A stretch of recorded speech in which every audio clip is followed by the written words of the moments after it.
అందరికీ నమస్కారం. గురు బ్రహ్మ గురుర్ విష్ణు గురుదేవో మహేశ్వర గురు సాక్షాత్ పరబ్రహ్మ తస్మై శ్రీ గురవే నమః. ఓం శ్రీ సంకటహర గణపతియే నమః. ఓం శ్రీమాత్రే నమః.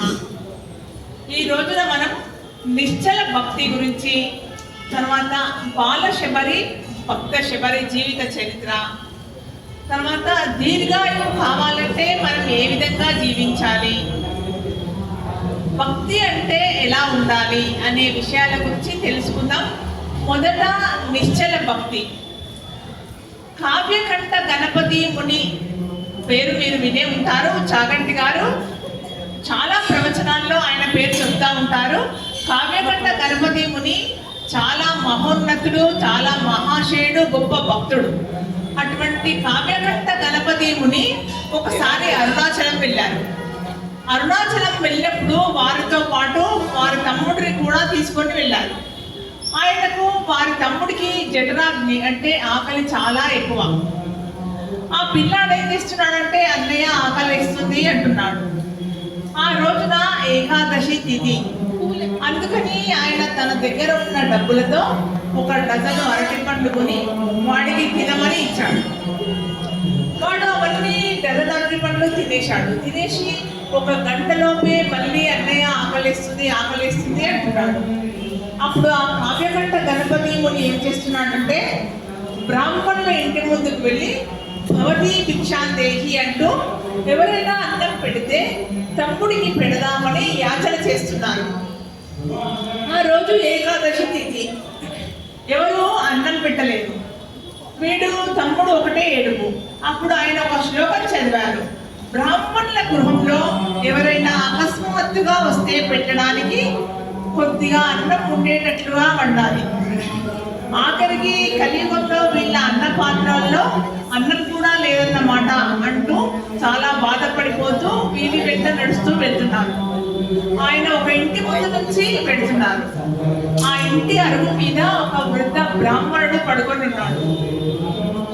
ఆయన కావ్యకంఠ గణపతిని చూచి గబాన్న లేచాడు. లేచి గణపతి గారిని ఆహ్వానించి, నీవు నాకు బాగా దొరికావు. నా భార్యకు ఒక నియమం ఉంది. ఏమిటి అంటే, ఎవరైనా సరే ఏకాదశి రోజు వ్రతం చేసి ఉపవాసం చేసి మరునాడు రోజు పాలన చేస్తాను. కానీ నా భార్య మాత్రం ఏకాదశి రోజున రాత్రి మాత్రమే భోజనం చేస్తుంది. కానీ ఆవిడకు ఒక నియమం ఉంది. ఏమిటి అంటే, భోజనం తినే ముందు ఒక 2 బ్రాహ్మణులకు భోజనం పెట్టుకుని తింటుంది.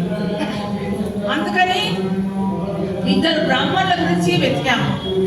ఇవాళ తిరువన్నామలైలో యాత్రికులు కూడా ఎవరూ దొరకలేదు. నువ్వేమో ఆకలిని తిరుగుతున్నావు, మా ఇంట్లోకి రా అని తీసుకెళ్తాడు.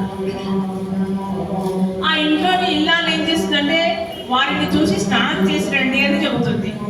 ఆ కావ్యకంఠ గణపతి ముని ఆయన తమ్ముడు ఇద్దరు నదికి వెళ్ళి స్నానం చేసి వస్తారు. వారికి తడి బట్టలతో వచ్చారు కాబట్టి మడి బట్టలు పొడి బట్టలు ఇస్తుంది వారికి కట్టుకోవడానికి. వారు భోజనానికి కూర్చుంటే ఆవిడ శక్ర సోపేతమైన భోజనం పెడుతుంది వారికి. భోజనం అయిన తర్వాత చంద్రం కూడా ఇస్తుంది. ఇంటికి ఎవరైనా పెద్దలు వస్తే భోజనం అయ్యాక చంద్రం ఇవ్వాలి. వారు అది చేతులకు రాసుకొని లేవాలి. ఆ తిన్న పదార్థాలను ఆ ఇంటి యజమానికి ఇస్తే దానివల్ల ఎంతో గొప్ప శుభం జరుగుతుంది, శ్రేయస్సు జరుగుతుంది అతనికి అని చెప్తారు. వాళ్ళు చందనం రాసుకున్నాక ఆవిడ తాంబూలం ఇచ్చింది. తాంబూలం ఇచ్చిన తర్వాత ద్రవ్యం కూడా ఇచ్చింది. మీరు కడుపు నిండా తినేశారేమో, ఇంకా ఏమీ నడవలేకపోతున్నారు, కళ్ళు మూతలు పడిపోతున్నాయి వారికి. అమ్మ ఇంకా ఎక్కడికి వెళ్ళలేము, ఇక్కడే మీ అరుగు మీద పడుకుంటామమ్మా అని ఆవిడని అడిగారు. ఆవిడ సరే అని తలుపులు వేసేసింది.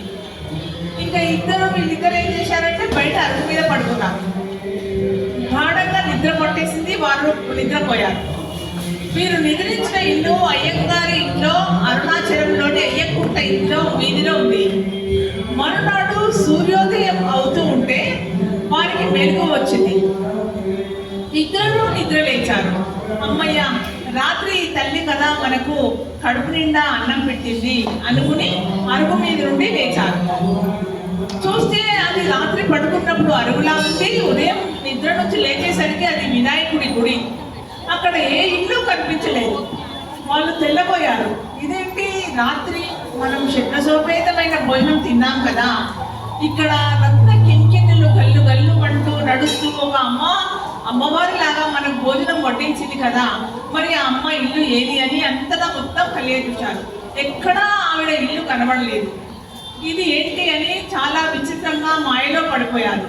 కలకారి కన్నామా అనుకుంటారు. పోనీ పక్కకి చూశారు. పక్కకి చూస్తే వారికి ఆవిడ ఇచ్చిన తాంబూలం అక్కడే ఉంది, ద్రవ్యం కూడా అక్కడే ఉంది. మరి ఇప్పుడు చెప్పండి, ఎవడు ఆర్తితో ప్రార్థన చేస్తున్నాడో, ఎవరు పూజ చేస్తున్నాడో వాడు నోరు తెరచి అడగవలసిన అవసరం లేకుండా వాడి అవసరాలను భగవంతుడు వాడి వెనుక తిరుగుతూ తీరుస్తుంటాడు. వాడికి ఈశ్వరుడి అనుగ్రహం ఎల్లవేళలా ఉంటుంది.